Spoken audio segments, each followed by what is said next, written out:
ఆకాంక్షలు మన వ్యవసాయ విశ్వవిద్యాలయ వజ్రోత్సవ సందర్భంగా ఈనాడు నిర్మాణం చేసుకున్నటువంటి ఈ కార్యక్రమం వేదిక మీద ఉన్నటువంటి పెద్దలు కమిషన్ చైర్మన్ కోదండరెడ్డి గారు, అడ్వైజర్ పెద్దలు శ్రీనివాసరెడ్డి గారు, కార్పొరేషన్ చైర్మన్లు, ఈ విశ్వవిద్యాలయ ఉపకులపతి జానయ్య గారు, మన వ్యవసాయ కార్యదర్శి రఘునందన్ గారు, డైరెక్టర్ గోపి గారు, ప్రియమైన హార్టికల్చర్ ఉపకులపతి రాజిరెడ్డి గారు, వేదిక మీద ఉన్నటువంటి పెద్దలందరికీ, విశ్వవిద్యాలయ బృందానికి, విద్యార్థులకి, రైతు సోదరులందరికీ హృదయపూర్వక నమస్కారం.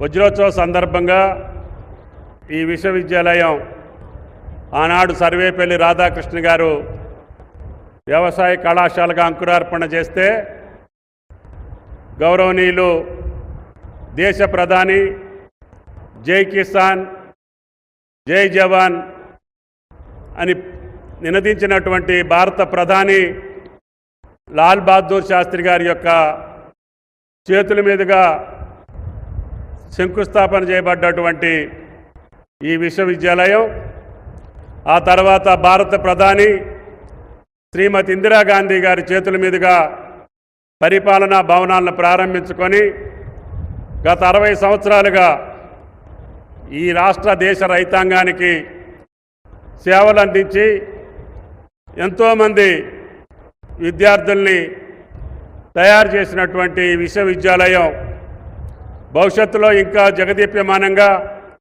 ఈ దేశ రైతాంగానికి ఉపయోగపడేటట్టుగా మన విశ్వవిద్యాలయం మళ్ళీ పూర్వ వైభవాన్ని సంతరించుకొని రేపు రాబోయే రోజుల్లో ఇక్కడ పనిచేసేటటువంటి శాస్త్రవేత్తలు కావచ్చు, ఈ యొక్క విశ్వవిద్యాలయ బృందం కావచ్చు, అందరూ మనసు పెట్టి రేవంత్ రెడ్డి గారి ప్రభుత్వంలో మీ యొక్క విశ్వవిద్యాలయానికి రాష్ట్ర రైతాంగానికి కావాల్సినటువంటి అవసరాలు ఏ రకంగా తీర్చగలుగుతున్నామో తప్పకుండా మీ విశ్వవిద్యాలయానికి కావాల్సినటువంటి మౌలిక వసతుల కల్పనలో తప్పకుండా ముఖ్యమంత్రి గారి సహాయ సహకారాలు, ప్రభుత్వం యొక్క సహాయ సహకారాలు ఉంటాయని చెప్పి మీ అందరికీ విజ్ఞప్తి చేస్తూ, ఈనాడు హరిత విప్లవంలో మీరు తయారు చేసినటువంటి వరి వంగడాలు ఈనాడు భారతదేశంలో 25% మన విశ్వవిద్యాలయం ద్వారా తయారైనటువంటి వరి విత్తనాలే భారతదేశ రైతాంగం వాడుకునే స్థితికి వచ్చారు. అదేవిధంగా అన్ని పంటలకు సంబంధించినటువంటి మీ యొక్క సాంకేతిక ఫలితాలు గ్రామీణ రైతాంగానికి చేరేటట్టుగా మనం ముందుకెళ్లాల్సినటువంటి అవసరం ఉంది. మారుతున్నటువంటి వాతావరణ పరిస్థితుల్లో రైతు తట్టుకొని నిలబడేటట్టుగా మీ యొక్క సాంకేతిక ఫలితాలు, మీ శాస్త్రవేత్తలు ఇచ్చేటటువంటి సూచనలు ఈ రాష్ట్ర రైతాంగానికి ఉపయోగపడాలి. ఈ ప్రపంచంలో ఏ పంటకు డిమాండ్ ఉందో, ఈ దేశంలో ఏ పంటకు డిమాండ్ ఉందో, మన భూములు ఏ పంటకు అనుకూలమైనటువంటి భూములు ఉన్నాయో వాటిని అన్నింటినీ కూడా మీరు విశదీకరించి మా రైతుల్ని ముందుగా వ్యవసాయానికి సంబంధించినటువంటి మెళకువలన్నీ తెలియజెప్పేటటువంటి పద్ధతుల్లో ఆ వ్యవసాయ శాఖతోటి పాటు మీ విశ్వవిద్యాలయాలు కూడా కలిసి పనిచేయాల్సినటువంటి అవసరం ఉంది. కాబట్టి దయచేసి మీ యొక్క నైపుణ్యం, మీ విజ్ఞానం ఈ రాష్ట్ర రైతాంగానికి ఉపయోగపడాలి. ఈనాడు భారతదేశంలో ఆహారం బ్రహ్మాండంగా సఫిషియెంట్గా ఉన్నది అంటే ఈ యొక్క రైతాంగం యొక్క కష్టం. అందుకనే రేవంత్ రెడ్డి గారి ప్రభుత్వంలో ఎక్కువ భాగం ఈ యొక్క వ్యవసాయ శాఖకు కేటాయించాం. 35% బడ్జెట్లో ఎక్కువ నిధులని ఈనాడు వ్యవసాయ శాఖ ఇచ్చాం. చేతనైన కాడికి 2 లక్షల వరకు రుణమాఫీ చేశాం. అదేవిధంగా రైతు బంధు కింద 7,625 కోట్లు రైతుల ఖాతాల్లో జమ చేశాం. రేపు శాసనసభలో రైతు భరోసా మీద కూడా చర్చించి మీ యొక్క సూచనలు తీసుకున్నాం, మేధావుల యొక్క సూచనలు తీసుకున్నాం, అదేవిధంగా వ్యవసాయ నిపుణుల యొక్క ఆలోచనలు తీసుకున్నాం. రైతు భరోసా ఏ రకంగా ఈ యొక్క తెలంగాణ రైతుకి సహాయం చేస్తే బాగుంటుందో రేపు శాసనసభ శాసన మండలిలో కూడా చర్చించి సంక్రాంతి పండుగ రోజు నుంచి ముఖ్యమంత్రి గారు రైతు భరోసా ఈ రాష్ట్ర రైతాంగం ఖాతాల్లో జమ చేస్తామని చెప్పి మీకు ఈ సందర్భంగా మనం చేస్తున్నాం. అందుకని దయచేసి రైతులు ఇప్పుడు మాట్లాడినటువంటి రైతులు కుంకుడు రైతు కానీ పామాయిల్ రైతు కానీ లక్షలు సంపాదించే స్థితికి వచ్చారు. ఇందాక రాజిరెడ్డి గారు చెప్పారు వరిని మనం ఎంత తగ్గించుకుంటే అంత మంచిదని. అదేవిధంగా పత్తి మిర్చిని కూడా ఈ యొక్క వాతావరణ పరిస్థితుల్లో రైతును దెబ్బతీసేటటువంటి అవకాశాలు మెండుకు కనపడుతున్నాయి.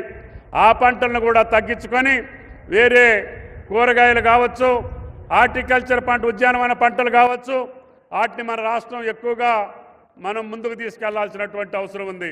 ఆ పంటలకు కావలసినటువంటి డ్రిప్ ఇరిగేషన్ కానీ స్ప్రింక్లర్ ఇరిగేషన్ కానీ అదేవిధంగా ఫామ్ మెకనైజేషన్ గతంలో రైతాంగానికి ఇచ్చినటువంటి వ్యవసాయ పనిముట్లు ఇచ్చేదానికి కూడా రేవంత్ రెడ్డి గారి ప్రభుత్వం ముందుగా ఉంది. దాని సహాయ సహకారాలు మీరు తీసుకొని ఎంత వీలుంటే అంత, ఎంత శక్తి ఉంటే అంత ఈ రైతాంగం కోసం కాంగ్రెస్ ప్రభుత్వం రేవంత్ రెడ్డి గారి నాయకత్వాన అన్ని రకాల సహాయ సహకారాలు అందించి మీరు పండించేటటువంటి ప్రతి పంటకు కూడా గిట్టుబాటు ధరతోటి పాటు లాభదాయకమైనటువంటి అవకాశాలు వచ్చేటట్టుగా వ్యవసాయ శాఖ పరంగా అన్ని చర్యలు తీసుకుంటామని చెప్పి రైతాంగానికి విజ్ఞప్తి చేస్తున్నా. కాబట్టి మీ కష్టం ద్వారా, మీ శ్రమ ద్వారా, మీ చెమట ద్వారా ఈనాడు భారతదేశంలో తెలంగాణ రాష్ట్రం వరి పంటలో అగ్రభాగానుంది. భవిష్యత్తులో కూడా ఆయిల్ పామ్ పంటలో కూడా అగ్రభాగాన్ని చేరుకునేటటువంటి అవకాశం తెలంగాణ రాష్ట్రానికి ఉంది. మిగతా హార్టికల్చర్ క్రాప్స్ అన్నిటికీ కూడా ఇతోధికమైనటువంటి సబ్సిడీలు ఇచ్చి సహాయం చేసి దానికి కావలసినటువంటి ప్రాసెసింగ్ యూనిట్లు ఏర్పాటు చేసి కోల్డ్ స్టోరేజీలు ఏర్పాటు చేసి హైదరాబాద్ చుట్టుపక్కల ఉన్నటువంటి రైతాంగం కూరగాయలు ఎక్కువగా పండించేటటువంటి అవకాశాన్ని కల్పించి మీ కూరగాయలను ఇతర దేశాలకు పంపించేటటువంటి శక్తిని ఈ రాష్ట్ర ప్రభుత్వం ఈ రాష్ట్ర రైతాంగానికి ఇస్తామని చెప్పి మీకు ఈ సందర్భంగా మనం చేస్తున్నాం.